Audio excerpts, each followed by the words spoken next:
late light turns the boardroom table into a quiet stage as Jonathan Hayes reads numbers that refuse to be just numbers. Across from him, his son lays down each page with the calm of someone who wants paper to speak so he does not have to. Leather in the air, glass humming, 12 careful gazes pinned just below the father's eyes. Transfers a line like markers to a place he never went.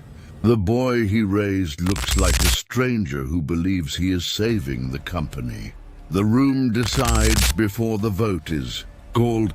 Jonathan picks up the first page and reads it slowly because 43 years of running Hayes Manufacturing has taught him that rushing through bad news only makes it hurt faster. And what he sees there in neat columns of numbers and dates and account transfers is a narrative of theft so comprehensive that for a moment he cannot breathe, cannot process the reality that someone has constructed an entire alternate version of his professional life in which he is not the founder who built this company from a 3-person machine shop into a corporation employing 4,000 people across 7 states, but is instead a criminal who has been systematically embezzling funds from the company pension plan for the past 18 months. The numbers are specific in the way that expert lies are always specific, showing transfers of $47,000 on March 3rd. 62,000 on April 19th, 91,000 on June 7th. Each one documented with account numbers and routing codes and timestamps that suggest a level of access only someone with executive authority would possess. Before we go further, take a breath with him. When justice feels impossible, do you fight like a storm or search for the wound beneath the blade? Subscribe, turn on notifications, and tell me in the comments where your compass points, because by the end, the truth will ask you to choose again. Michael Richardson, who has served as board chairman for 9 years, clears his throat in the way people do when they are about to say something they have rehearsed but still dread speaking aloud. And he explains that the board received these documents 3 days ago through an anonymous submission to the corporate compliance hotline, that they immediately engaged an external forensic accounting firm to verify the claims, that preliminary findings have confirmed the transactions occurred exactly as documented, and that the board has no choice under their fiduciary duty to shareholders and employees to take immediate protective action. The words sound like legal script, like something written by lawyers who understand procedure but not people. And Jonathan watches his friend of 26 years deliver this statement while looking at a point 3 inches to the left of Jonathan's actual face, as if real eye contact might break whatever spell allows Michael to do this thing that clearly causes him pain.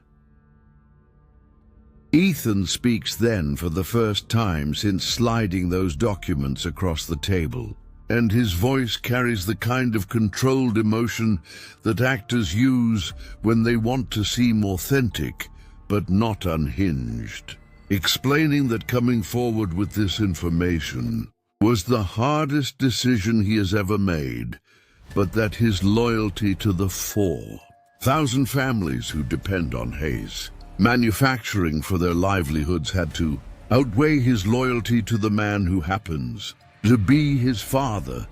He talks about sleepless nights and moral anguish, and the way he kept hoping for some innocent explanation for why funds were moving out of protected pension accounts and into a personal account registered to Jonathan Hayes at First National Bank. And as he speaks, Jonathan watches his son perform this theater of reluctant duty and realizes with slow horror that Ethan believes every word, has somehow convinced himself that this narrative of heroic whistleblowing is true, despite the fact that Jonathan has never stolen anything from anyone and would sooner burn this company to the ground than take money from the pension fund that represents the retirement security of people who gave decades to building what he built. The vote happens quickly because once accusations of financial misconduct enter a boardroom, the only way forward is through procedure, through the mechanical following of bylaws and protocols that exist precisely for moments when emotion threatens to overwhelm governance. Michael reads from a prepared resolution that places Jonathan Hayes on immediate administrative leave pending completion of a full forensic audit that suspends his access to all company systems and facilities, that appoints Ethan Hayes as interim chief executive officer with full authority to make operational decisions, and that engages the law firm of Morrison and Chen to conduct an independent investigation into the allegations. Each board member votes by raising a hand or saying yes into the heavy air, and Jonathan watches these people he has worked alongside for years choose to believe a stack of documents over the man they thought they knew, watches them make the only choice that corporate governance allows them to make. The meeting ends, and Jonathan stands because sitting any longer feels like accepting something he cannot accept. And he walks out with his spine straight and his face empty, because showing pain or anger or fear would be giving something away he cannot afford to give. His office, when he reaches it, after walking past assistants and junior executives who suddenly cannot meet his eyes, has already been locked. His keycard already deactivated with the kind of efficiency that suggests IT received their instructions before the board vote even happened. And he stands there in the hallway outside the frosted glass door that has his name stenciled on it in letters that suddenly seem like they belong to someone else. Security arrives within 3 minutes. 2 men in uniforms that make them look official and impersonal, and they escort him through the building and into the parking garage with the kind of professional courtesy that is somehow worse than outright hostility, because it treats his destruction as nothing more than another task to be completed during a normal workday. His wife Lauren is home when he arrives in the early afternoon, which is unusual because she normally volunteers at the children's hospital on Thursdays until 6. And the fact that she is there waiting in the kitchen with her arms wrapped around herself and her eyes red from crying tells him that Ethan has already called her, has already delivered his version of events before Jonathan could offer his own. She asks if it is true, and the question lands like a physical blow because it suggests that some part of her thinks it might be, that 4 decades of shared life and witnessed integrity have not built enough credit to override what their son has claimed. He tells her everything that happened in the conference room, tells her about the documents and the vote and the security escort, and watches her face cycle through disbelief and confusion and something that looks dangerously close to doubt. And he realizes that Ethan has done something brilliant and terrible by striking first, by framing the narrative before Jonathan could defend himself. Because now every denial Jonathan offers will sound like exactly what a guilty person would say, The days that follow have the quality of a nightmare from which he cannot wake, with each morning bringing new evidence that his life as he knew it has ended, and a new life has begun in which he is not a respected founder, but a disgraced executive awaiting judgment. The call comes from Andrew Morrison, whose law firm is handling the investigation.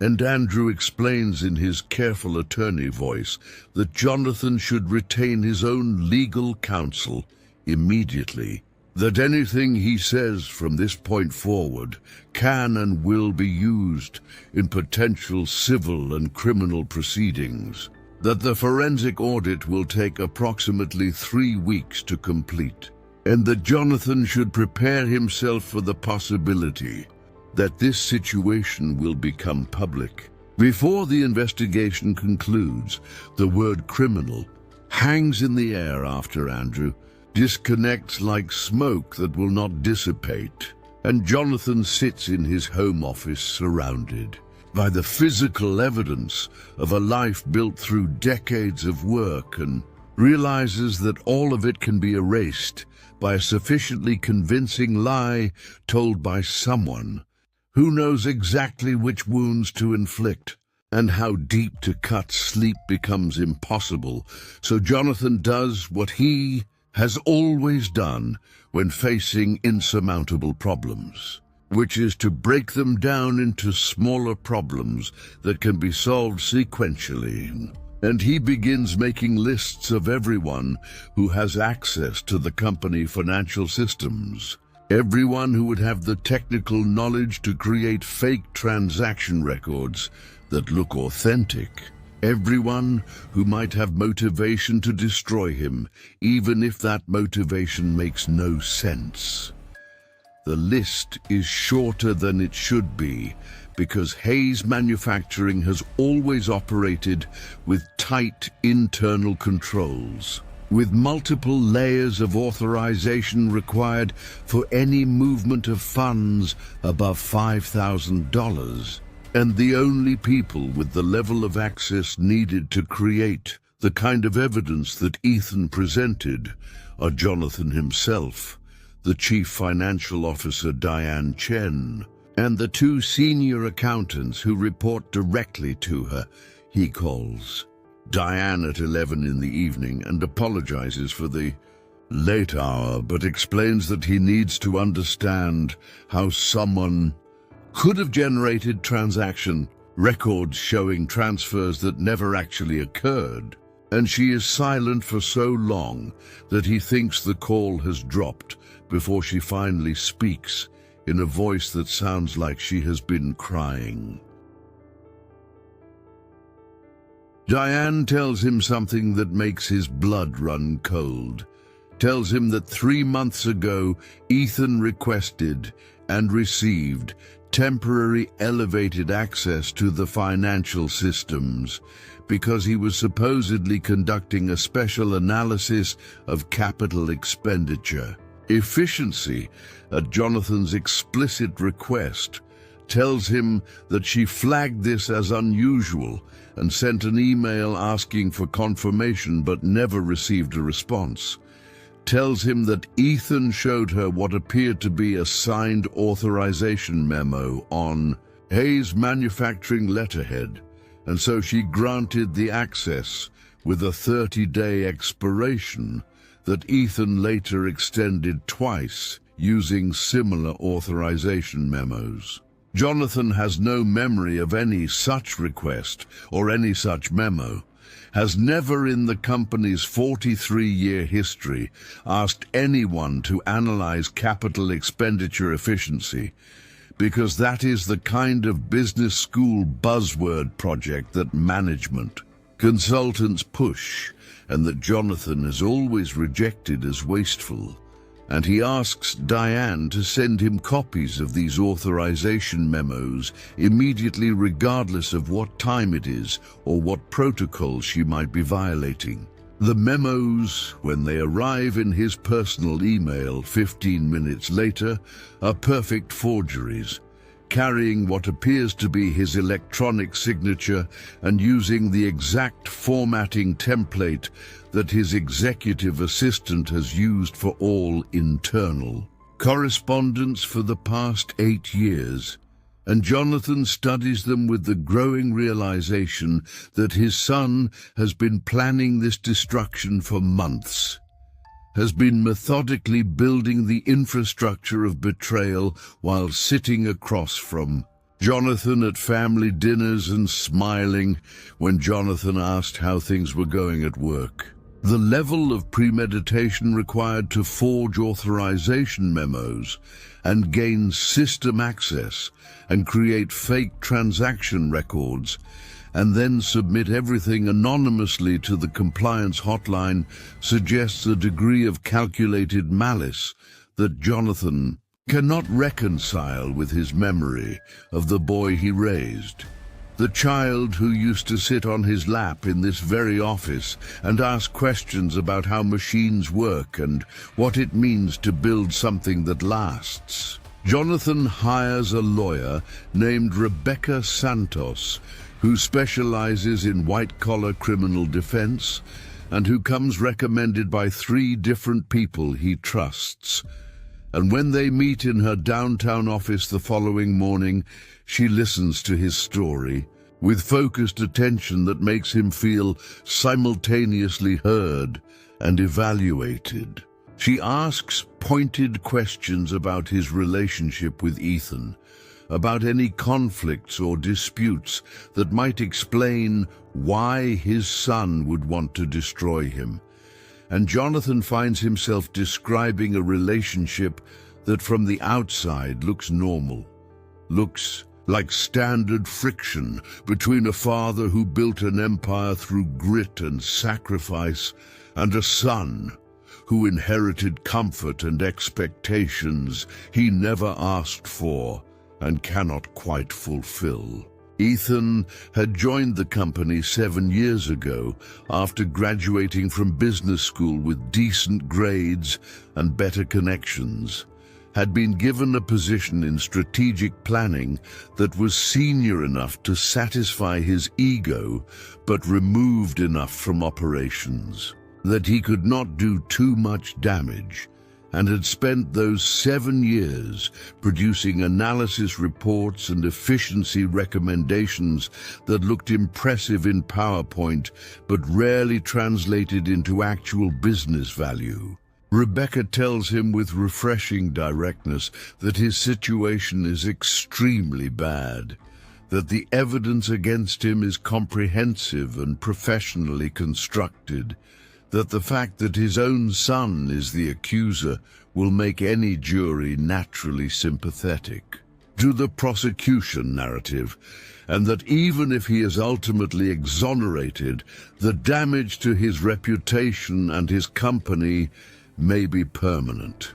She explains that they need to find evidence of who actually opened the account at First National Bank, who actually executed the transfers, who actually forged his authorizations, because without affirmative proof of someone else's guilt, his protestations of innocence will sound hollow to anyone who looks at the audit report.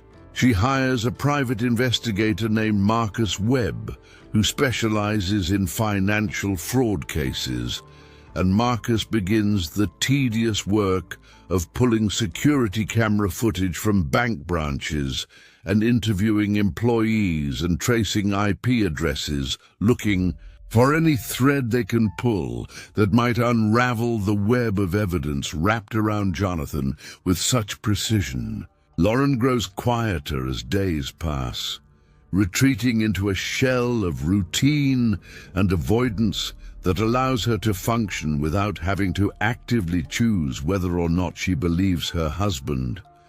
And the distance between them becomes physical as well as emotional, with her spending more time at the hospital volunteering and less time in the house they have shared for 4 decades. She does not ask him directly if he did it, but the question lives in every silence between them. In every moment when she looks at him and then looks away, in every conversation about logistics that carefully avoids discussing the thing that has consumed their lives. Their younger son, Michael, who works as an architect in Seattle, calls and says he believes Jonathan, but the way he says it suggests he is trying to convince himself as much as offering support. And their daughter, Lisa, who teaches at a university in Boston, sends careful text messages asking how he is holding up, without ever directly addressing whether she thinks the accusations are true. 3 weeks after the board meeting, the story leaks to the press because stories like this always leak eventually. And the headline in the Wall Street Journal describes how the founder and CEO of Hayes Manufacturing has been placed on administrative leave amid allegations of pension fund embezzlement totaling more than $1 million, how the board has appointed his son as interim CEO, how the company has engaged external investigators to determine the full scope of the alleged misconduct. The article is written in the carefully neutral language that journalists use when describing unproven accusations that are too serious to ignore, and it quotes anonymous sources close to the investigation who suggest that the evidence is substantial and that criminal charges may be forthcoming. Jonathan's phone explodes with calls from reporters and former colleagues and business associates, and he stops answering after the 15th call because every conversation feels like another small betrayal, another reminder that reputation is something you spend decades building and minutes destroying. Hayes Manufacturing, under Ethan's leadership, announces a major restructuring that will eliminate 300 jobs and sell off 2 facilities in Ohio and Pennsylvania. And the press release describes these moves as necessary to stabilize the company after years of mismanagement and to restore shareholder confidence. The employees being laid off are people Jonathan knows by name, people whose children he has met at company picnics, people who have worked for Hayes Manufacturing for 20 or 30 years and who are now losing their jobs because Ethan is using this crisis as cover to implement the kind of aggressive cost-cutting that business school consultants love and that Jonathan has always resisted because he believes companies have obligations to their workers that transcend quarterly earnings. Targets.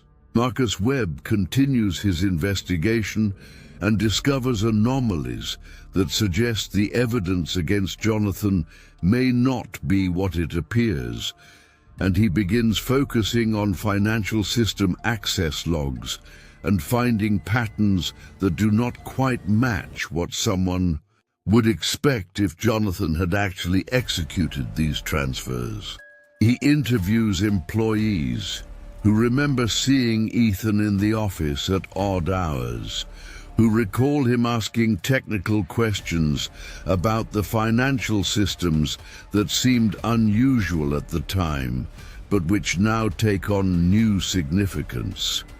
He traces the chain of custody for the authorization memos and discovers small inconsistencies in the metadata that suggest they may have been created at different times than their stated dates would indicate. One afternoon, Marcus calls to say he has found something potentially significant, but that he needs to verify a few more details before presenting it to Rebecca, and Jonathan feels the first stirring of something that might be hope, or might just be the desperate need to believe that truth can still matter in a world that seems to have decided his guilt before hearing his defense. The investigation is producing fragments of doubt about the prosecution narrative, but not yet the kind of definitive proof that would shift the burden of suspicion away from Jonathan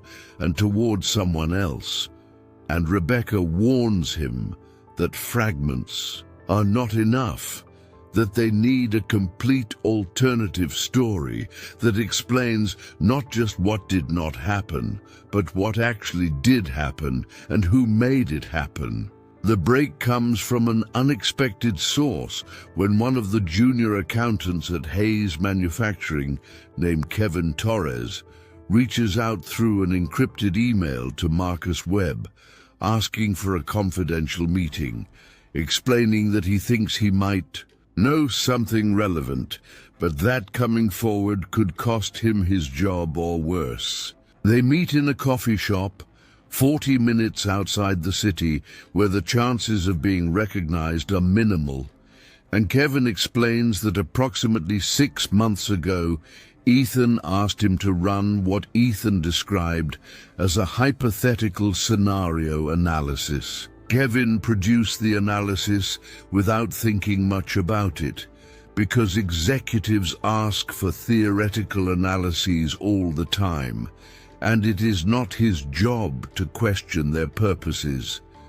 But what struck him as odd was that the withdrawal pattern Ethan asked him to model was very specific and unusual. Not round numbers or regular intervals, but rather irregular amounts at irregular times that seemed almost random, except that they added up to a total just below the threshold that would trigger automatic regulatory review. When Kevin saw the news coverage of Jonathan's accusations and read the details of the alleged embezzlement pattern, he realized with growing horror that the withdrawal pattern he had modeled 6 months earlier matched almost exactly the pattern that Jonathan was now being accused of executing, matched so precisely that it could not be coincidence, but had to be evidence that someone had used his analysis as a blueprint for manufacturing evidence of a crime that never occurred. Kevin still has the spreadsheets because he is meticulous about documentation and because company policy requires retention of all work product for 3 years. And he provides copies to Marcus, along with the complete email thread showing Ethan's original request and Kevin's delivery of the completed analysis. The dates prove that Ethan was planning specific details of the fake embezzlement scheme at least 6 months before the first alleged transfer occurred. Prove that this was not discovered fraud, but rather premeditated destruction planned and executed with extraordinary attention to detail. Marcus takes this evidence to Rebecca, who immediately recognizes its significance and begins preparing to present it to the prosecutors. But she warns Jonathan that this is good, but may not be good enough because they still need to prove who actually opened the bank account and executed the transfers. Still need to establish clear motive for why Ethan would go to such lengths to destroy his own father.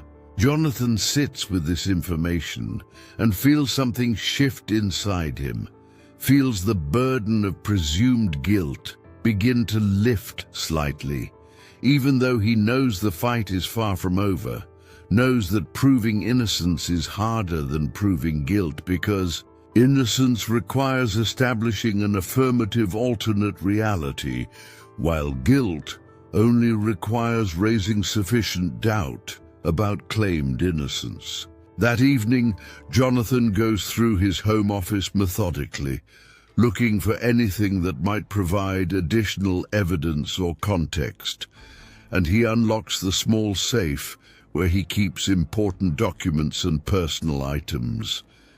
Inside, he finds an envelope that was not there this morning when he retrieved some tax records, heavy with a single flash drive and a visitor badge stamped 1 week before the first alleged transfer. The clip on the drive shows a profile that matches his height and hair, signing a form at a bank counter while the face never turns toward the camera, shows someone wearing clothes similar to what Jonathan typically wears and moving with deliberate care to keep their features obscured. On the back of the badge, 3 words written in steady black ink that he does not recognize. Look at Kevin.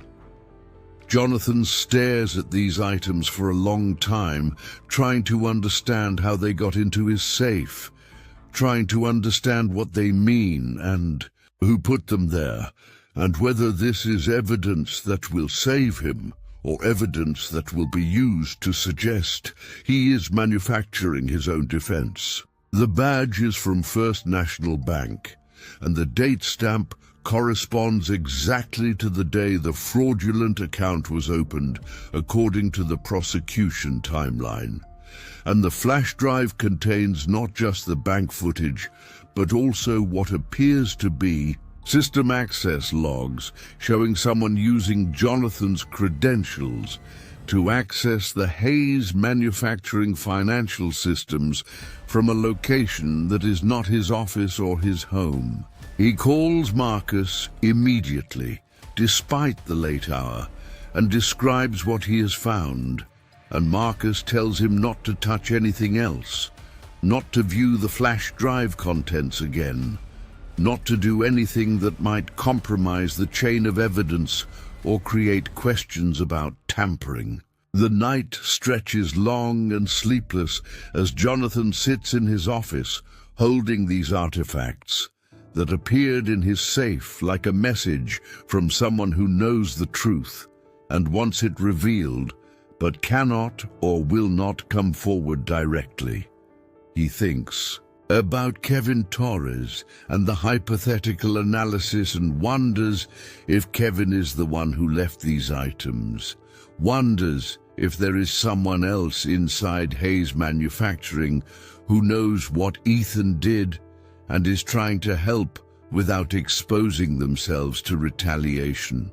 He thinks about the visitor badge and the footage and the access logs and realizes that these items together tell a story, tell the story he has been trying to tell but could not prove.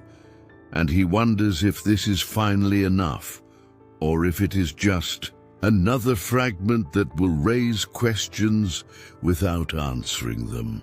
The morning light comes through his office windows and finds him still sitting there with the envelope and its contents spread across his desk like pieces of a puzzle that is beginning to show its complete picture.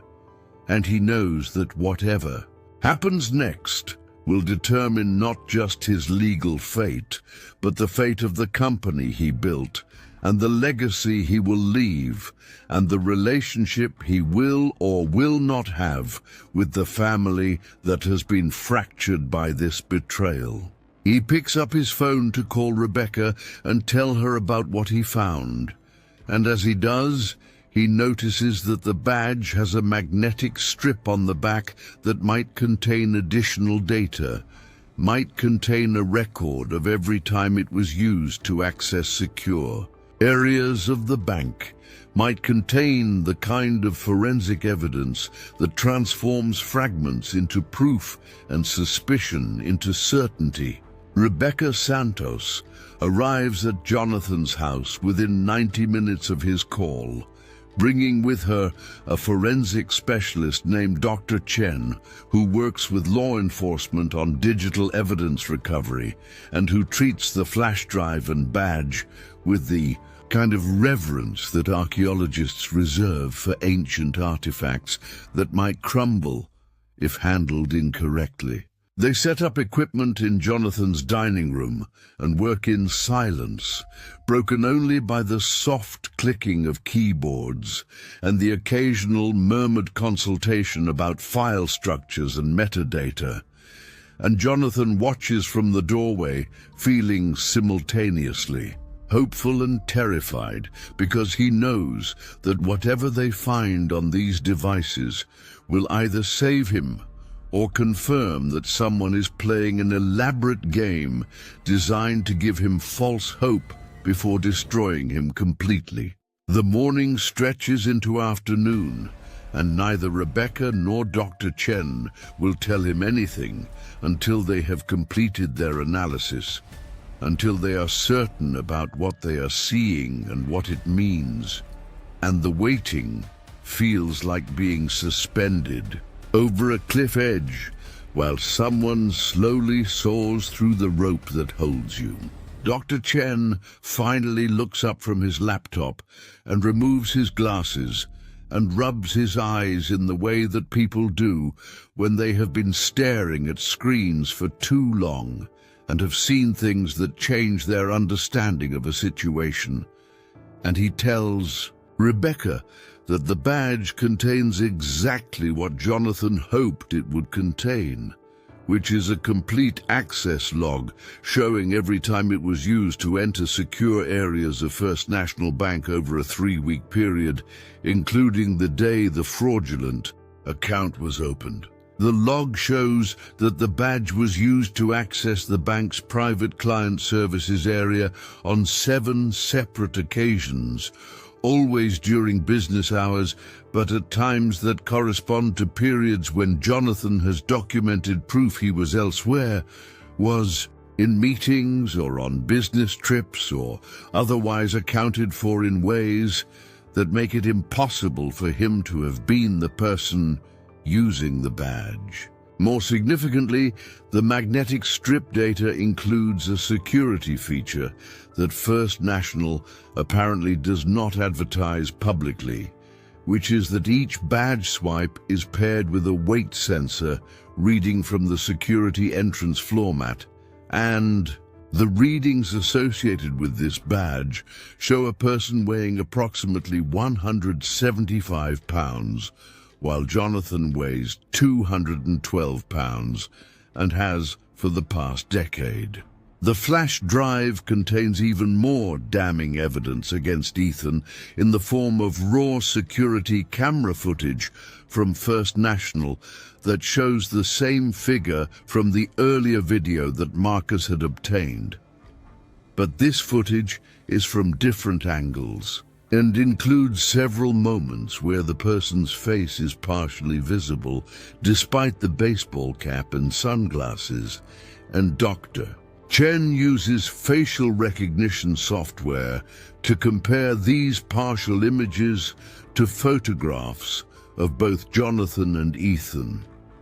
The software assigns a confidence score of 94%, that the person in the footage is Ethan Hayes, and a confidence score of less than 2% that it could be Jonathan Hayes. And while Dr. Chen cautions that these scores are not admissible in court by themselves, they provide strong support for the theory that Ethan is the one who opened the account.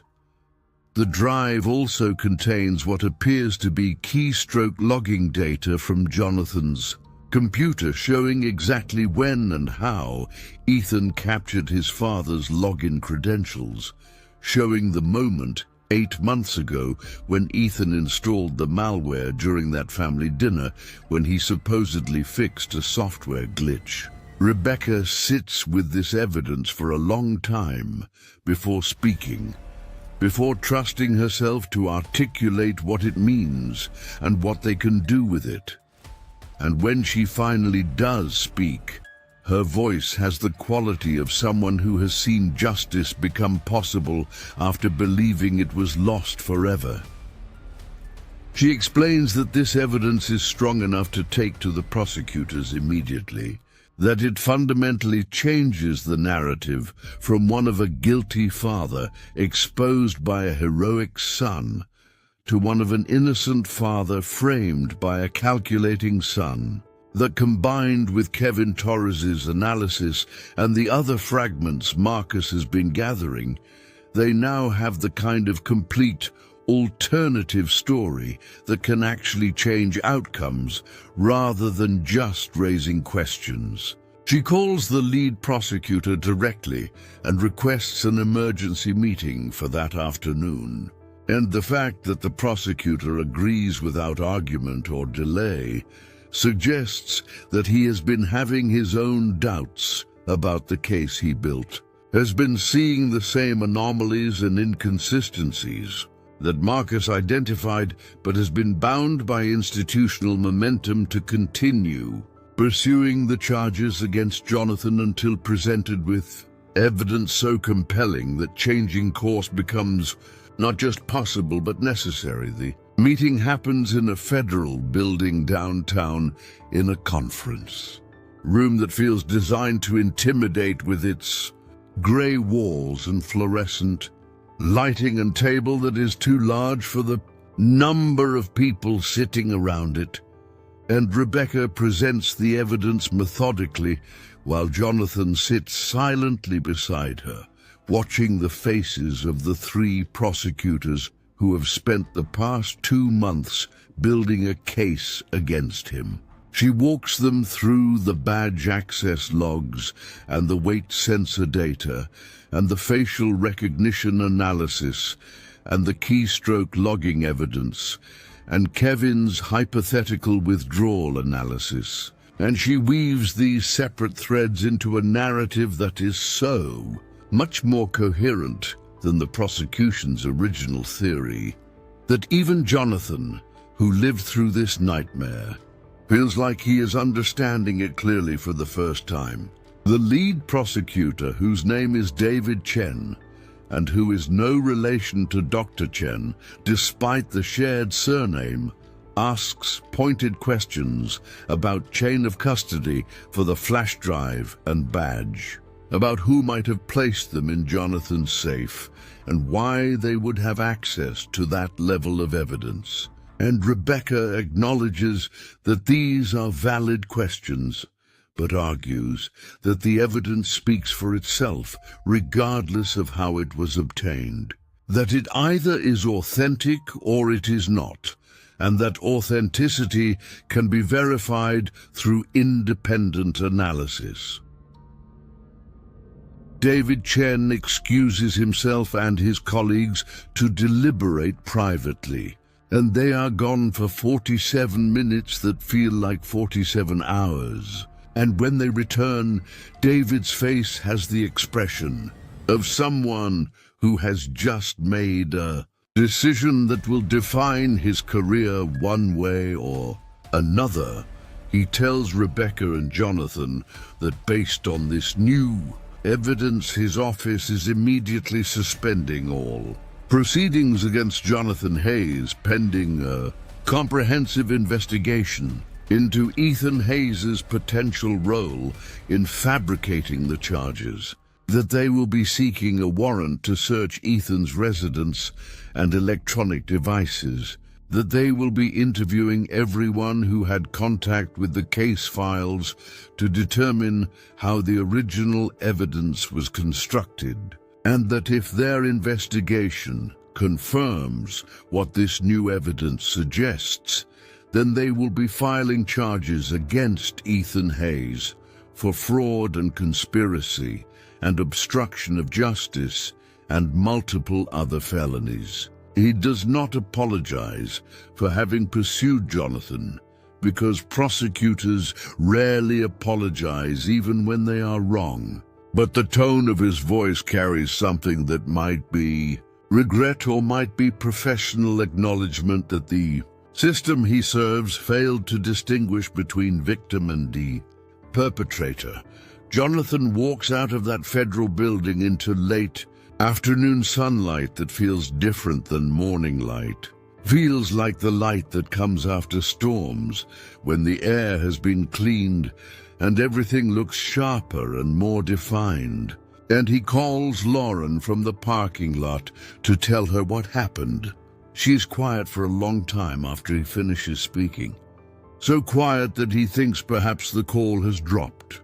And when she finally responds, her voice is thick with tears, and she says that she is sorry, that she should never have doubted him even for a moment, that she has been carrying guilt like a stone in her chest for the past 2 months, knowing that she failed him when he needed her to believe without question.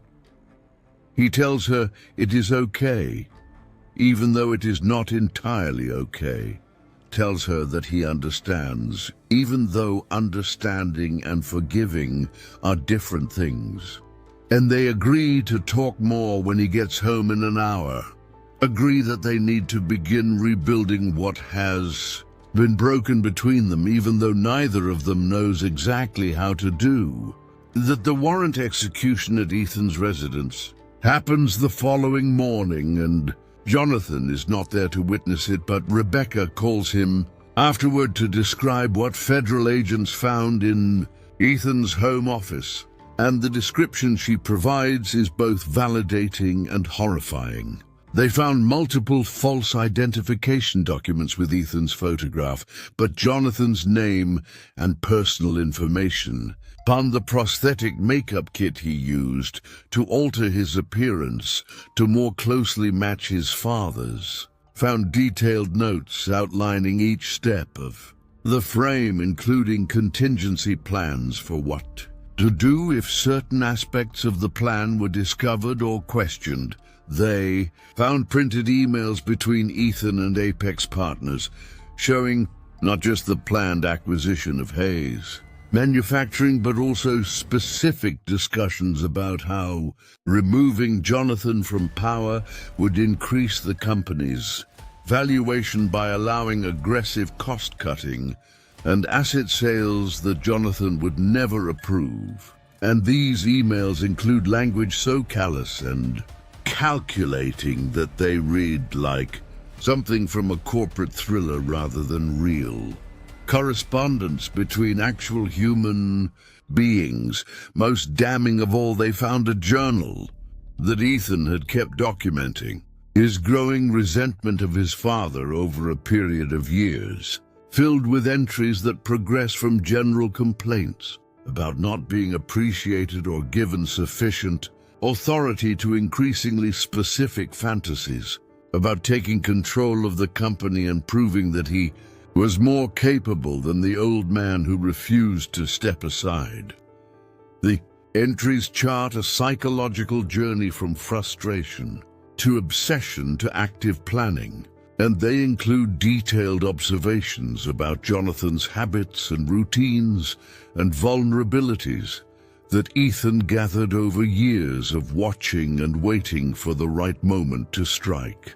Reading descriptions of these journal entries secondhand through Rebecca's phone call makes Jonathan feel sick in a way that has nothing to do with physical illness and everything to do with the realization that his son hated him for much longer than he ever suspected. That every family dinner and company meeting and casual conversation over the past several years was theater performed by someone who was simultaneously gathering intelligence and planning destruction. The prosecutors move quickly once they have this evidence, because cases with this level of documentation are rare, and because they need to demonstrate that the system can correct its own errors when presented with clear proof of having targeted the wrong person. They convene a grand jury within 3 days and present the evidence that federal agents gathered from Ethan's residence, along with the material from the mysterious flash drive and badge. And the grand jury returns an indictment charging Ethan Hayes with 17 separate felony counts, including wire fraud and bank fraud and identity theft and making false statements to federal investigators and conspiracy to commit fraud. The indictment is unsealed on a Wednesday morning, and by Wednesday afternoon, federal agents have arrested Ethan at the Hayes manufacturing headquarters, in front of employees and board members, and the local television stations run footage of him being led out in handcuffs, looking shocked and diminished in the way that people look when the reality they constructed collapses around them. If this injustice made you angry, leave a scales emoji in the comments. Jonathan does not watch the arrest footage when it airs that Evening because seeing his son in handcuffs even after everything that has happened does not bring the satisfaction he thought it might bring. Brings instead a complicated mix of vindication and grief that has no clear emotional category. Lauren sits beside him on the couch and they hold. Ends in silence while the television plays news coverage of the arrest, and legal analysts discuss the case and speculate about motive and debate whether this represents a failure of corporate governance or simply an extraordinary case of individual criminal behavior. Their daughter Lisa calls from Boston and asks if they are okay, and Jonathan tells her honestly that he does not know. That being proven innocent does not erase the experience of having been presumed guilty. That knowing his son tried to destroy him does not make the knowledge easier to live with. Their son Michael calls from Seattle and says simply that he is sorry, that he never imagined Ethan was capable of this kind of betrayal. And Jonathan appreciates the sentiment even though sorry cannot undo what was done. The Hayes Manufacturing Board holds an emergency meeting the following day and votes unanimously to terminate Ethan's employment with cause and to reinstate Jonathan as Chief Executive Officer effective immediately, and they issue a public statement expressing full confidence in Jonathan's integrity and apologizing for the pain and uncertainty caused by the investigation. The apology is professionally drafted and legally careful in ways that make it feel hollow. But Jonathan accepts it along with the reinstatement because someone needs to try to save what remains of the company. And he is still the person. He returns to his office for the first time in 9 weeks and finds it exactly as he left it, except that someone has placed flowers on his desk with a card signed by 43 employees expressing support and relief. And the gesture makes his eyes sting with tears he refuses to shed because crying in the office has never been his style.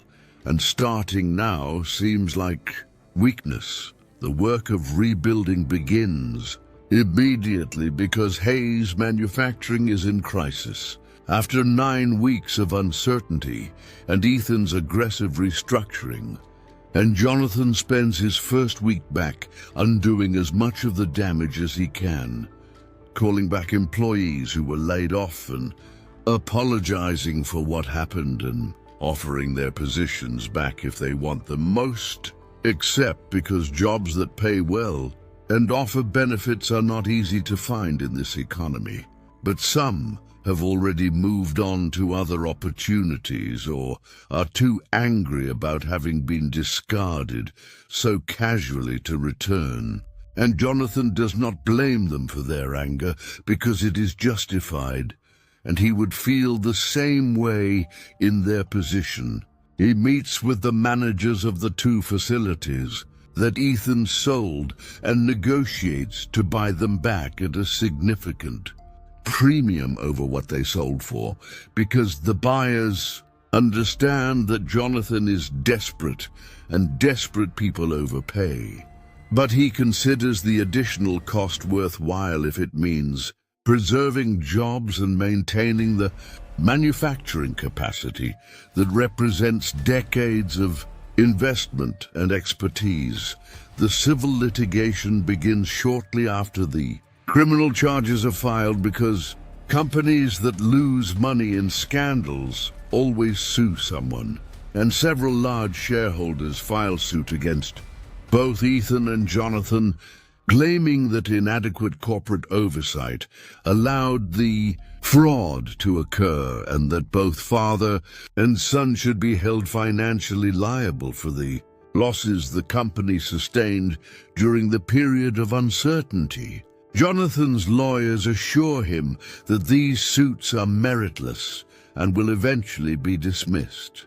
But meritless lawsuits still require expensive legal defense, and create ongoing public relations problems. And he finds himself sitting through depositions and document reviews while trying to simultaneously run a company that is hemorrhaging value and credibility. The insurance carriers who provided directors and officers liability coverage threatened to deny coverage based on various policy exclusions. And Jonathan's lawyers threatened to sue the insurance carriers if they do not honor their obligations. And the whole situation becomes a morass of competing legal claims that drain resources and attention from the actual work of rebuilding. Ethan's trial is scheduled for 6 months away because the federal courts move slowly and because both sides need time to prepare their cases. But the pretrial proceedings generate ongoing media coverage that keeps the scandal live in public consciousness and prevents Hayes Manufacturing from moving past the crisis. Every motion and hearing and procedural dispute becomes a news story, and journalists dig into the family history looking for earlier signs of dysfunction or conflict that might have predicted this outcome.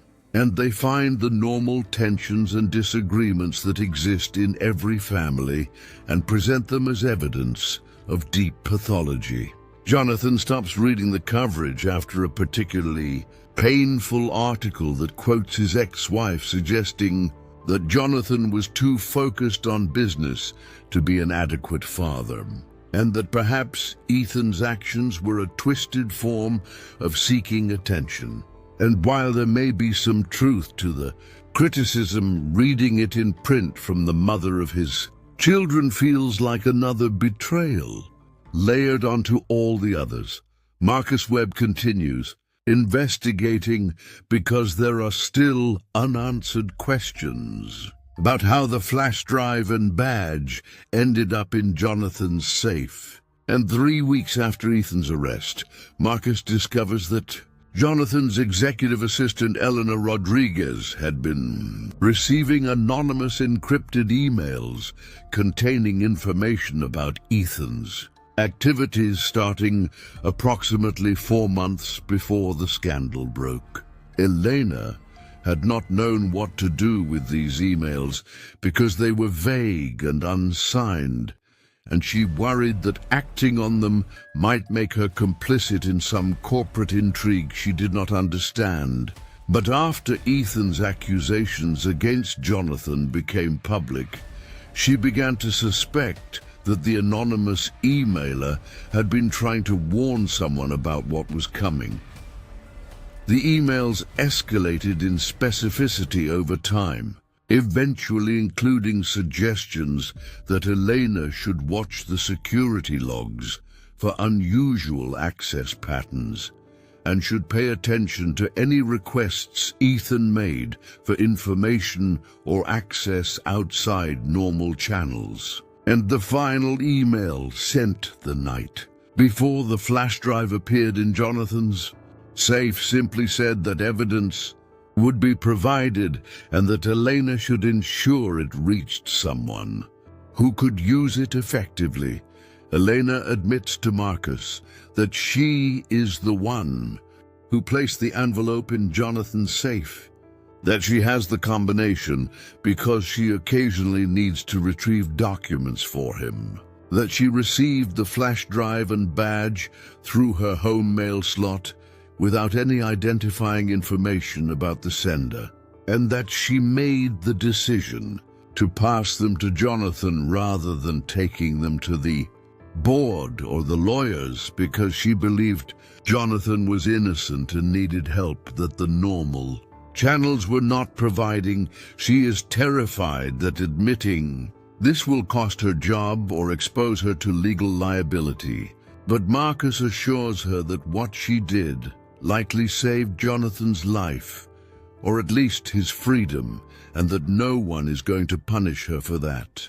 The question of who sent the original emails and the evidence remains unanswered, and Marcus spends weeks trying to trace the encrypted communications back to their source without success, until one afternoon he receives an email from the same anonymous address saying simply that some debts can only be repaid through silence, and that no further communication will be forthcoming. Jonathan develops a theory that the anonymous helper might be someone who worked with Ethan at Apex Partners and who grew uncomfortable with the plan as it unfolded. Or possibly someone inside Hayes Manufacturing who discovered what Ethan was doing but feared retaliation if they came forward directly. But the theory remains unproven and ultimately unprovable. He decides to stop pursuing the question because whoever helped him did so at significant personal risk and clearly wants to remain anonymous. And continuing to investigate feels like disrespecting their wishes and potentially endangering them if Ethan has allies who might seek revenge for the assistance they provided. Rebecca agrees that letting it go is the right choice both legally and ethically, and she arranges for Elena to receive immunity from any potential charges related to her handling of the evidence in exchange for her full cooperation with the investigation. The preliminary hearings for Ethan's trial are held in a federal courthouse downtown, and Jonathan attends, even though Rebecca advises against it because she worries that seeing Ethan in person will be emotionally destabilizing. The courtroom is smaller than Jonathan expected, with wood paneling that is supposed to convey dignity, but instead feels oppressive. And when Ethan is led in by federal marshals, Jonathan is struck by how much his son has aged in the 3 months since his arrest. How much the confident young executive has been replaced by someone who looks hunted and diminished. Ethan's eyes sweep the courtroom and land on Jonathan for just a moment before looking away. And in that brief contact, Jonathan sees not remorse or shame, but rather calculation. The look of someone who is still trying to find an angle or a play or a way to turn this situation to his advantage.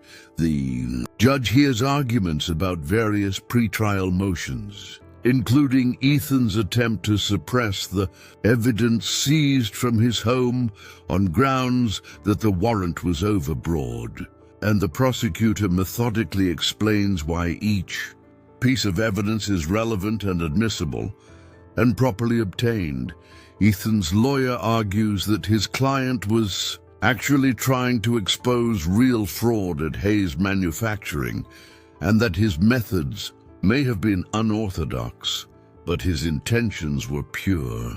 And the argument is so absurd, given the evidence of premeditation and false documents, that several people in the courtroom actually laugh out loud before the judge calls for order. The judge denies all of Ethan's motions and sets a firm trial date for 4 months away. And he warns Ethan's lawyers that he has reviewed the evidence and is not inclined to waste the court's time with frivolous arguments or procedural games. Outside the courthouse after the hearing, Jonathan encounters Ethan's mother, Patricia, who divorced Jonathan 15 years ago and who he has barely spoken to since. And she approaches him with tears streaming down her face, asking how he could do this to their son, how he could press charges against his own child, how he could destroy Ethan's life over a business dispute.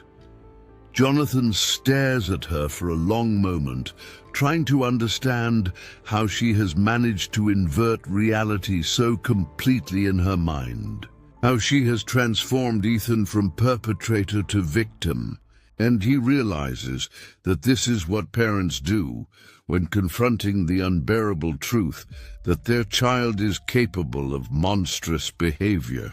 He tells her gently that he did not press charges, that the federal government pressed charges based on evidence of serious crimes, that Ethan made choices that have consequences. And Patricia looks at him with such hatred that he takes an involuntary step backward before turning and walking away without further engagement. The trial, when it finally happens 4 months later, is mercifully brief, because Ethan's lawyers recognize that taking the case to verdict would result in conviction on all counts, and a sentence at the high end of the federal guidelines. And they negotiate a plea agreement that reduces the charges in exchange for Ethan pleading guilty to conspiracy and fraud and accepting a sentence of 18 years in federal prison with possibility of early release after serving 85%. The plea hearing is perfunctory, with Ethan answering the judge's questions in a flat monotone that suggests he has emotionally disconnected from the proceedings. And when the judge asks if he has anything to say before accepting the plea, Ethan delivers a brief statement claiming that he was trying to save Hayes Manufacturing from his father's outdated management philosophy, and that history will judge him differently than this. Court has judged him. Jonathan listens to this final delusion and feels something break inside him that he did not know was still intact, feels whatever remained of his love for his son dissolve into a grief so profound that it has no name and no remedy. The judge accepts the plea and imposes the agreed sentence and orders Ethan remanded to federal custody immediately. And Jonathan watches his son being led out of the courtroom in shackles, knowing that he will not see him again for nearly 2 decades and possibly never, because 18 years is long enough for relationships to die completely. Lauren is sitting beside him, and she takes his hand and squeezes it hard enough to hurt. And they sit there together in the emptying courtroom until the bailiff tells them they need to leave so the next case can be called. The resolution of the criminal case allows Hayes Manufacturing to finally begin moving forward rather than being trapped in the past. And Jonathan spends the following months rebuilding relationships with customers and suppliers and employees who had questioned whether the company would survive. The financial damage from the scandal is significant, with the company's stock price down 40% from where it was before the accusations, and several major contracts lost to competitors who were able to exploit the uncertainty. But the company is still viable and still employing thousands of people and still producing high-quality industrial equipment. Jonathan implements new governance controls and brings in outside directors who have no family connections and creates whistleblower protections that go beyond federal requirements. And while these measures cannot prevent all future misconduct, they signal a commitment to transparency that helps restore some measure of trust.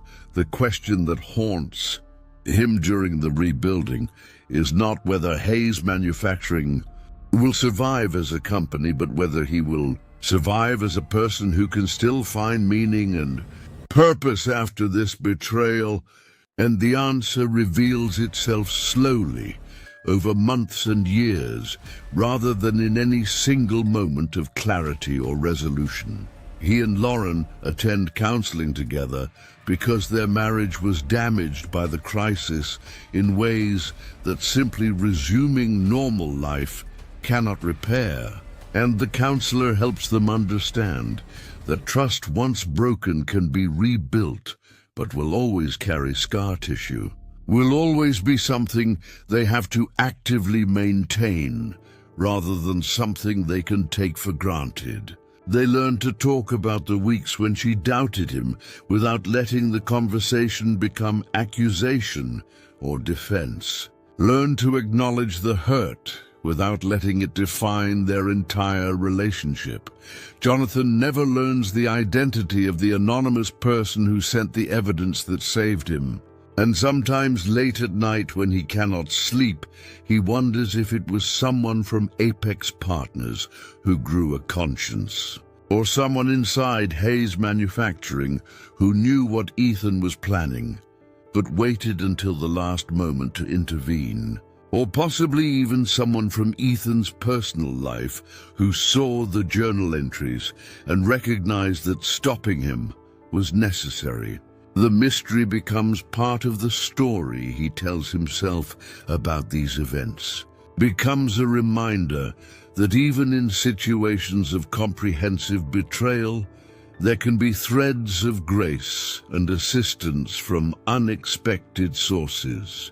And he chooses to interpret the anonymity as a gift rather than a frustration, because the helper's identity matters less than the fact that they chose to act when action was needed most.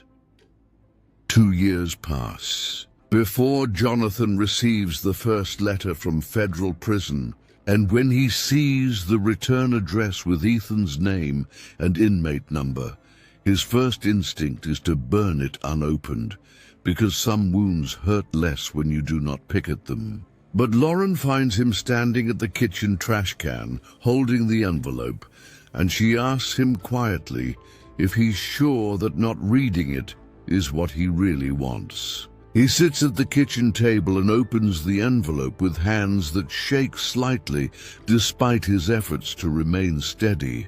And the letter inside is written in Ethan's handwriting, which has always been precise and controlled, even when the content is emotional.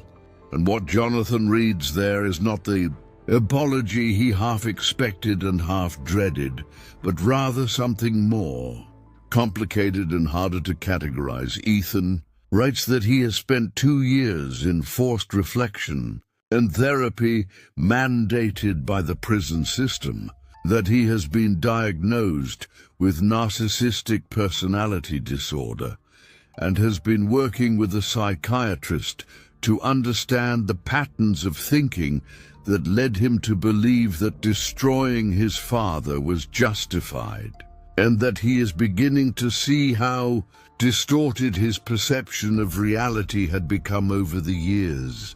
Leading up to the fraud, the letter does not ask for forgiveness, because Ethan writes that he understands forgiveness is not something that can be requested or demanded, but only something that can be offered freely if and when the injured party is ready.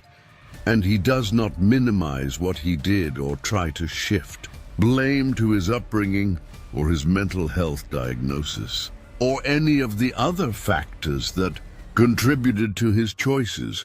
He writes instead about the specific moments he remembers from childhood when he felt invisible or insufficient in Jonathan's eyes, about the times he tried to impress his father with achievements that were dismissed or overlooked, about the growing conviction that he would never be good enough no matter what he accomplished.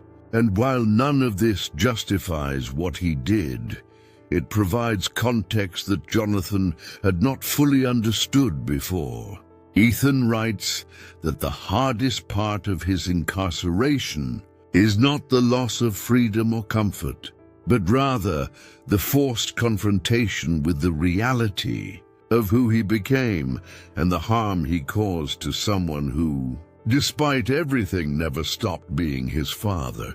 And he closes the letter by saying that he does not expect a response, but that if Jonathan ever feels able to communicate, he would be grateful for any contact, no matter how brief or limited. Jonathan reads the letter 3 times, trying to decide what he feels, trying to separate his anger and grief from whatever small part of him still remembers the child Ethan was before he became the man who tried to destroy him. And he ultimately decides not to respond immediately because rushing into communication feels like making a decision from emotion rather than from a place of clarity. He shows the letter to Lauren, who reads it with tears streaming down her face. And she tells him that whatever he decides to do, she will support. That there is no right answer to the question of whether or how to maintain relationship with someone who betrayed you so completely, and that he should take whatever time he needs to figure out what serves his own healing rather than what serves some external notion of what forgiveness should look like. He puts the letter in his desk drawer and tries to return to normal life, but the words keep circulating in his mind during meetings and dinners and the quiet moments before sleep. And 6 weeks later, he finds himself sitting down to write a response. The letter he writes is shorter than Ethan's and more guarded, and it acknowledges receipt of Ethan's communication without offering forgiveness or absolution, because Jonathan is not yet sure those things are possible or appropriate. He writes about the damage that extends beyond their personal relationship to include the 300 employees who lost their jobs, and the shareholders who lost value, and the suppliers who lost contracts. And he explains that any path forward would need to account for harm done to all these people, not just to Jonathan himself. He writes that he appreciates Ethan's willingness to engage in therapy and self-examination, but that insight into why you hurt someone does not erase the hurt, and that while understanding can be a foundation for eventual reconciliation, it cannot be a shortcut past the hard work of making amends. He closes by saying that he is willing to continue corresponding if Ethan finds it helpful, but that any contact will be on Jonathan's terms and timeline. And he mails the letter before he can second-guess himself or talk himself out of extending even this limited olive branch. The correspondence continues over the following year with letters exchanged every few months. And the process is painful and slow, but gradually something shifts between them. Some small measure of honesty and vulnerability that was never present in their relationship before the betrayal. Ethan writes about his prison experience and the other inmates he has met whose stories of poor choices and cascading consequences make him recognize that he is not uniquely damaged but rather part of a larger pattern of human brokenness. And Jonathan writes about the work of rebuilding Hayes Manufacturing and the satisfaction he finds in creating something durable rather than simply extracting value.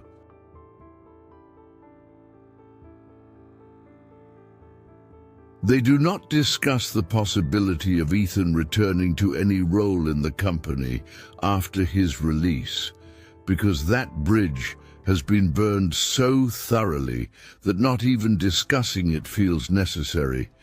But they do begin to discuss what Ethan might do with his life after prison, what skills he might develop, and what kind of work might allow him to contribute something positive rather than simply serving time and then being released with no plan or purpose. The transformation in Jonathan during this period is not primarily about his relationship with Ethan, but rather about his relationship with Hayes Manufacturing and his understanding of what the company means and what legacy he wants to leave. He realizes that the scandal forced him to confront questions about succession and governance that he had been avoiding for years. questions about what happens when he eventually retires or dies, and whether the company can survive without his direct involvement. He begins actively mentoring younger executives who show promise and integrity, begins delegating major decisions in ways he never felt comfortable doing before, begins treating the company less like a personal creation that reflects his individual genius and more like an institution that belongs to all the people who work there and depend on it for their livelihoods. He creates a foundation using 10% of his personal wealth with the mission of helping small manufacturing companies implement better governance and financial controls so they can avoid the kind of fraud that almost destroyed Hayes Manufacturing. And he becomes actively involved in the foundation's work rather than simply writing checks and letting others manage the details. The foundation provides free consulting services and training programs and connects struggling companies with resources they need. And while the work is time-consuming and sometimes frustrating, it gives Jonathan a sense of purpose that extends beyond simply running his own company successfully. He finds himself speaking at industry conferences and testifying before congressional committees about corporate governance reform and sharing the painful lessons he learned from his son's betrayal, in hopes that other companies and families might avoid similar disasters. Kevin Torres, who provided the crucial evidence about Ethan's hypothetical withdrawal analysis, is promoted to senior accountant and given a significant raise, and Jonathan makes a point of publicly crediting Kevin's courage in coming forward because he wants other employees to understand that speaking up about concerns is not just protected, but actively valued.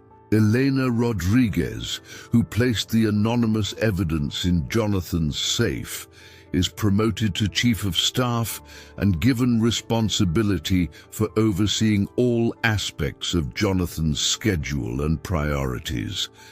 And he tells her that her judgment and loyalty during the crisis proved she has exactly the kind of character he wants in positions of trust and authority.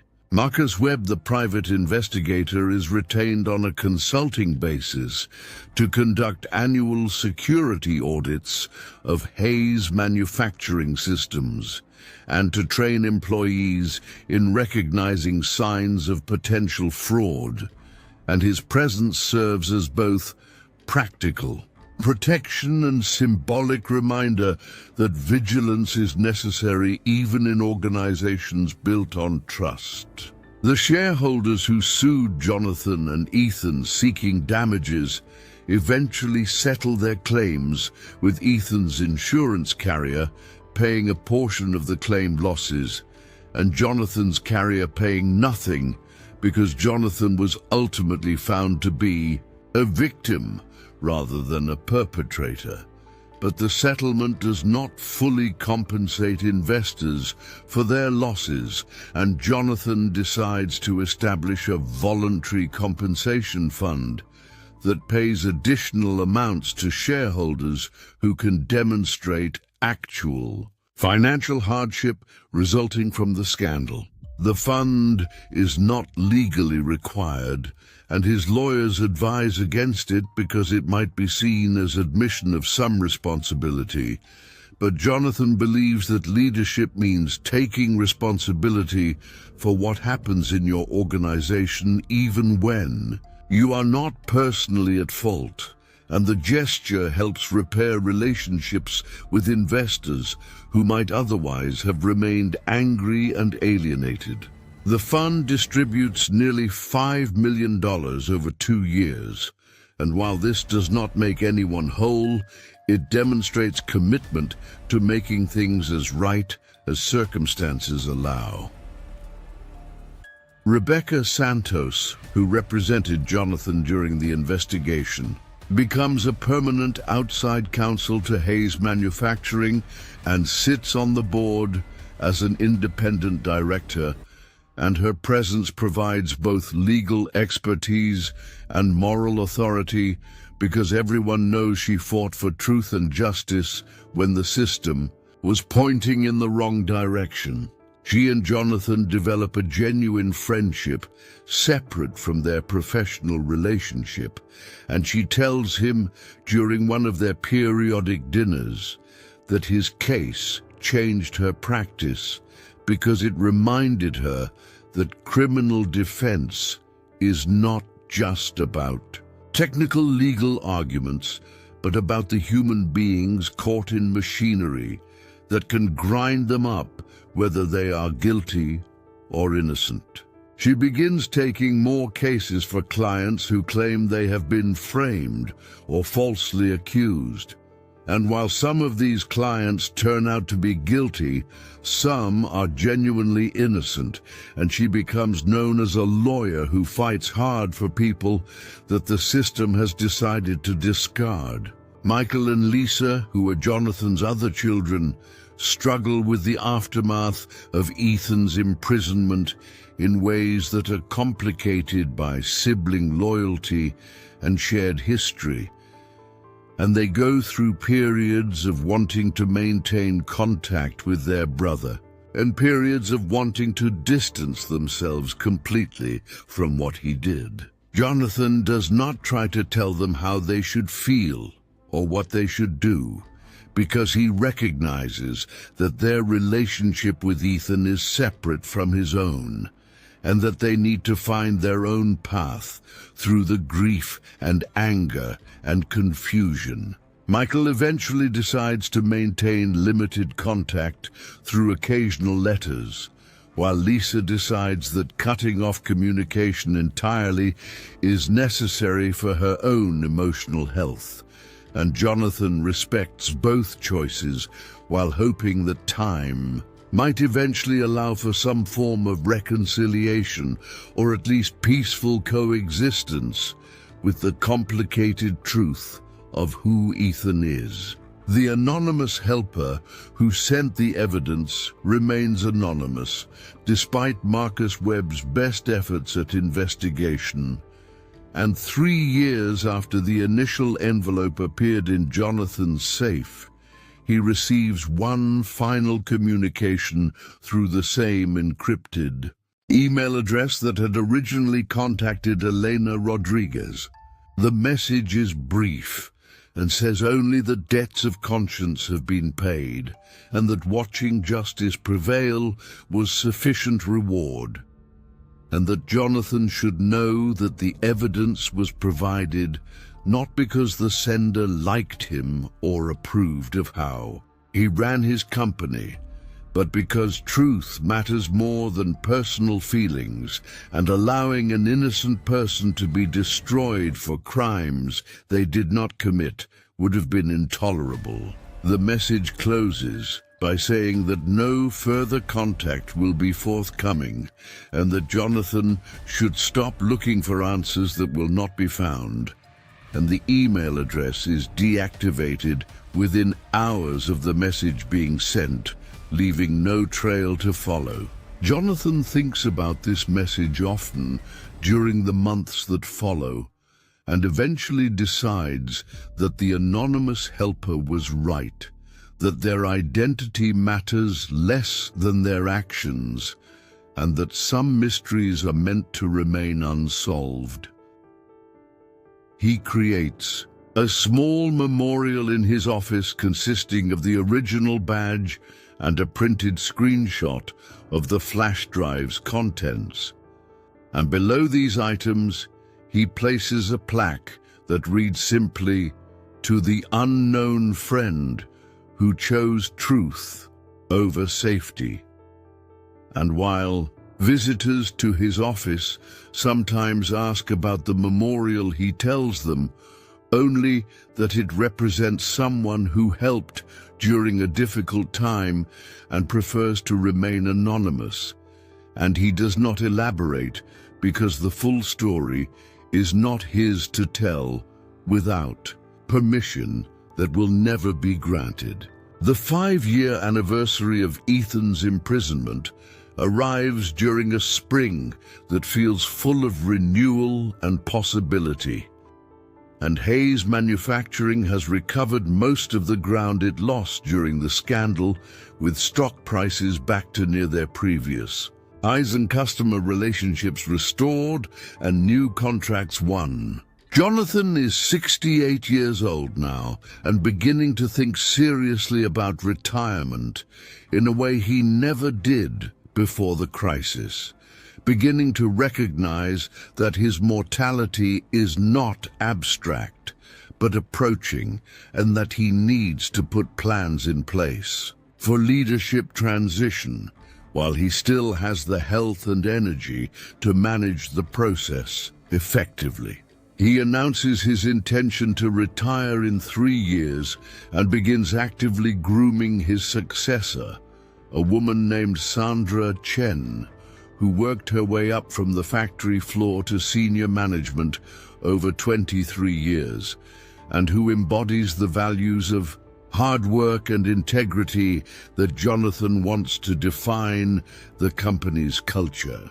The question of what to do when Ethan is eventually released from prison remains unresolved and uncomfortable, and Jonathan discusses it during one of his counseling sessions with Lauren, because they both know that release will happen in approximately 13 years if Ethan serves his full sentence with good behavior credit, and 13 years feels both impossibly far away and terrifyingly close.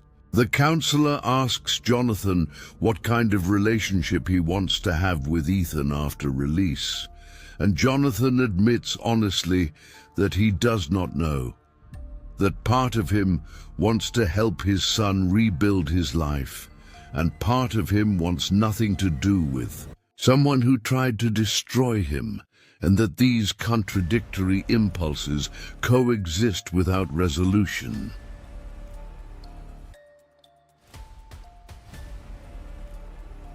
The counselor suggests that Jonathan does not need to decide now what he will feel or do 13 years in the future, that it is enough to stay open to the possibility that feelings may change as time passes and healing continues. And Jonathan finds some comfort in this permission to not have all the answers.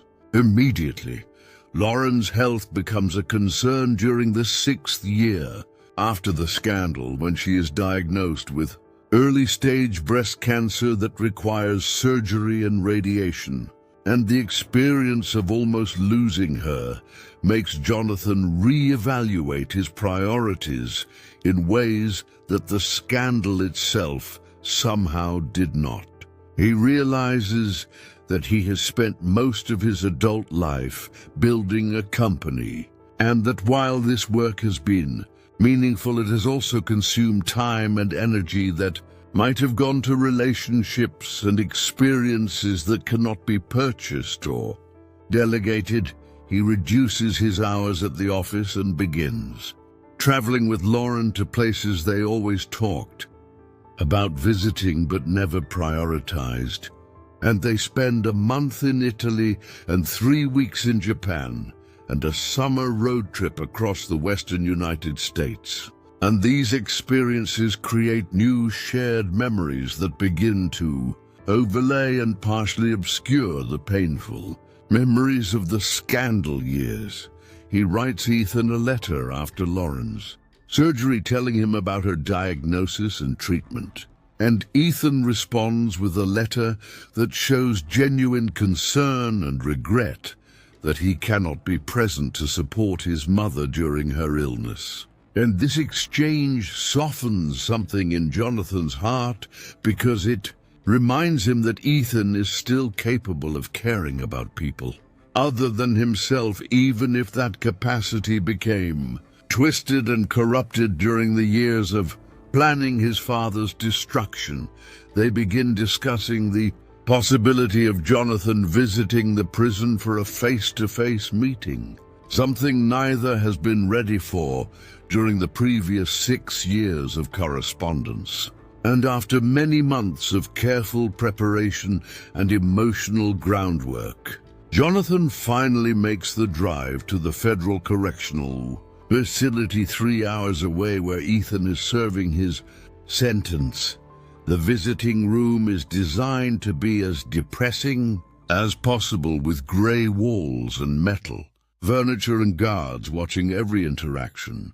And when Ethan walks in wearing prison clothes and looking older and harder than Jonathan, remembers he feels a complicated rush of emotions that includes grief and anger and something that might be the earliest stirrings of forgiveness. They sit across from each other at a small table, and for the first few minutes neither speaks, because there is too much to say and no way to say it adequately.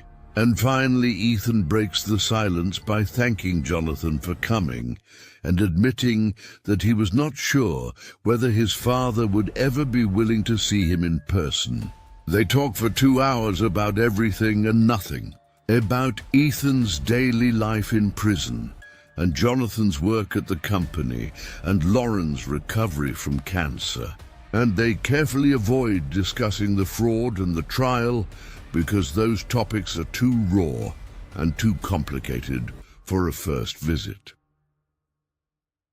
Near the end of the visiting period, Ethan asks Jonathan if he thinks forgiveness is possible, and Jonathan tells him honestly that he does not know, that forgiveness is not a switch that gets flipped, but rather a process that happens slowly over time, if it happens at all. And that the most he can offer right now is a willingness to continue building small bridges and seeing where they lead. Ethan nods and says that is more than he deserves and more than he expected. And when the guard announces that visiting time is over, they stand awkwardly before Ethan extends his hand for a handshake that Jonathan accepts, because a handshake feels safer and more manageable than a hug. Jonathan drives home with tears streaming down his face and stops at a rest area to compose himself before continuing. And when he arrives home, Lauren asks how it went, and he tells her truthfully that it was one of the hardest and most important things he has ever done.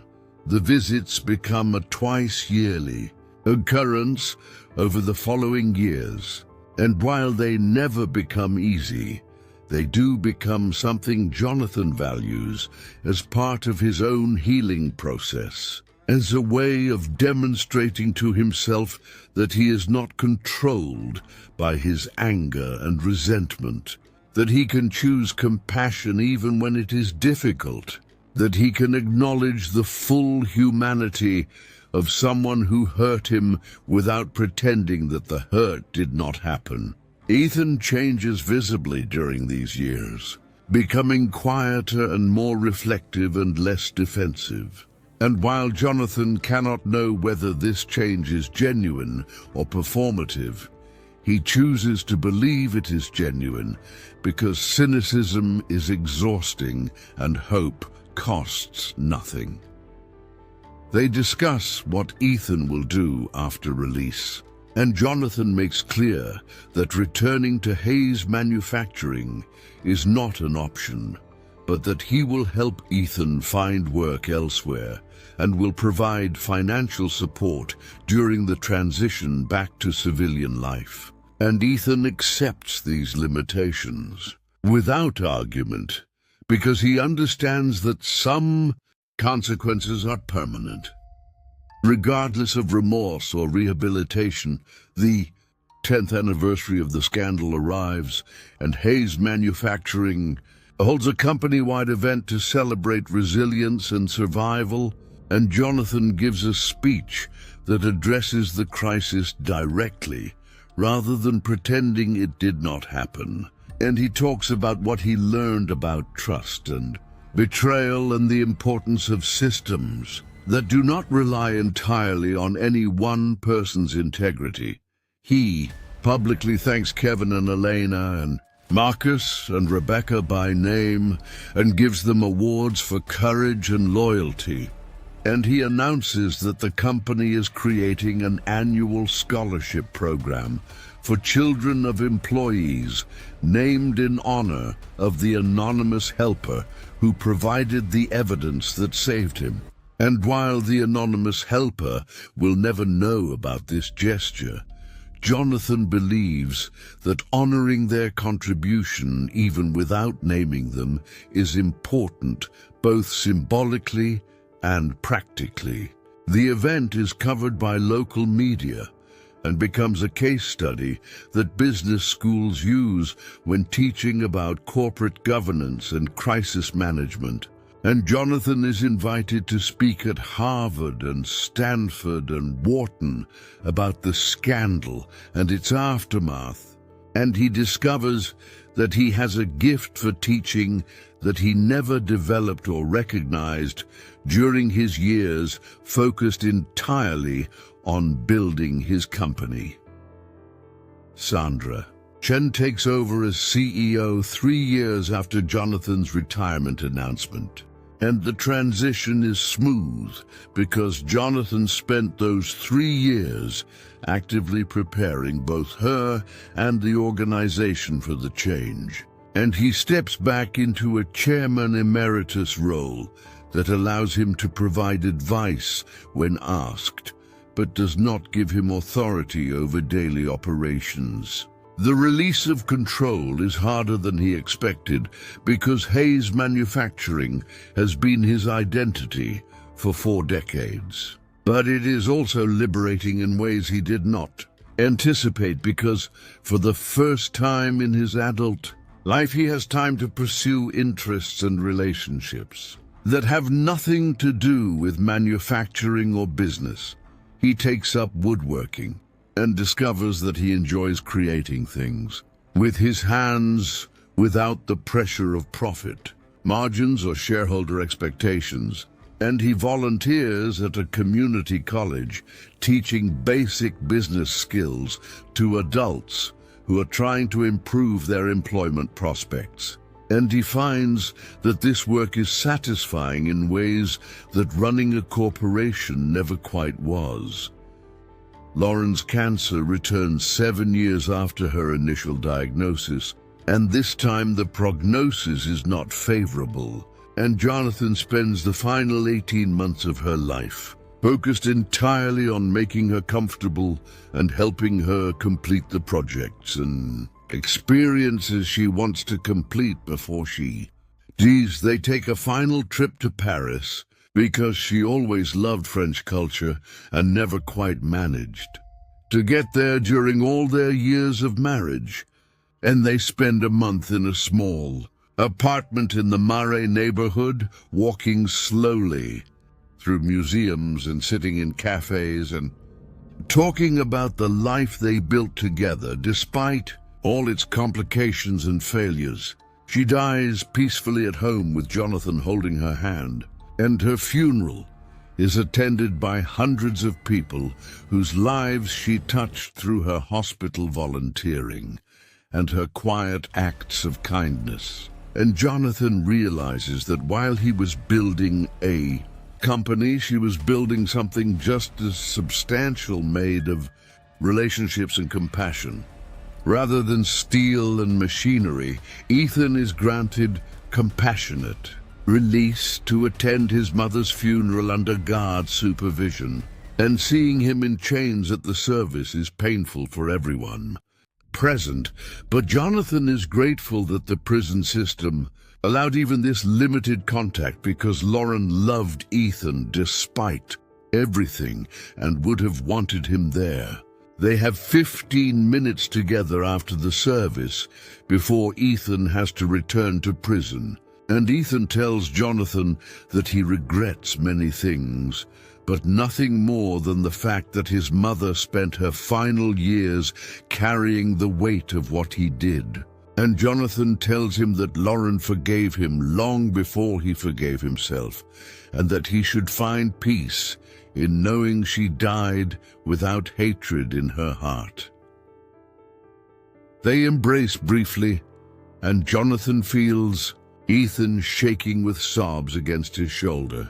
And when the guards take him away, Jonathan watches his son disappear into a transport van and thinks about all the ways that families break and sometimes partially heal, but never quite return to what they were before the breaking. The years continue to pass, and Jonathan settles into a rhythm of life that is quieter and smaller than what came before, but also richer in some ways. He maintains his correspondence with Ethan and continues his twice-yearly visits. And while he never quite reaches a place where the betrayal does not hurt, he does reach a place where the hurt coexists with other feelings, including compassion and hope and a kind of earned wisdom about the complexity of human nature and the limitations of judgment. He writes a memoir about the scandal and its aftermath, with all proceeds going to the foundation he created. And the book becomes a modest bestseller and generates speaking opportunities that keep him engaged and active well into his 70s, on the day of Ethan's release after serving 16 years of his 18-year sentence. Jonathan is there waiting outside the prison gates because he promised Ethan he would be, and because showing up even when it is difficult is what integrity means to him. Now Ethan walks out carrying a small bag of possessions, looking simultaneously hopeful and terrified. And when he sees Jonathan standing by his car, something breaks in his face, and he starts crying in a way that suggests years of accumulated emotion finally finding release.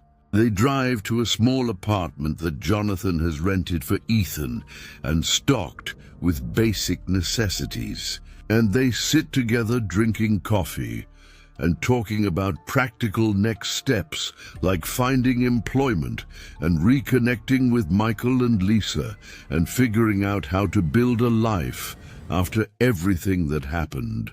Jonathan tells Ethan that he is not forgiven in the sense of the past being erased or forgotten, but that he is loved in the complicated way that parents love children even when those children have caused terrible harm. And Ethan tells him that this is more than enough, that being loved, despite being unforgivable, is the greatest gift he could receive. From 0 to 10, what score does this story deserve? And click here to watch the next one. But before you go, I want you to understand something that took Jonathan 40 years to learn. Justice is not the opposite of mercy, and mercy is not the opposite of truth. Sometimes the hardest thing we do is hold all three in our hands at once and refuse to drop any of them, no matter how heavy they become. If this story changed something in you, if it made you think differently about betrayal or forgiveness, or the distance between who we are and who we could have been, then subscribe to this channel, because every story we tell here is trying to find that same complicated truth. And tell me in the comments, would you have visited that prison? Would you have been waiting at those gates?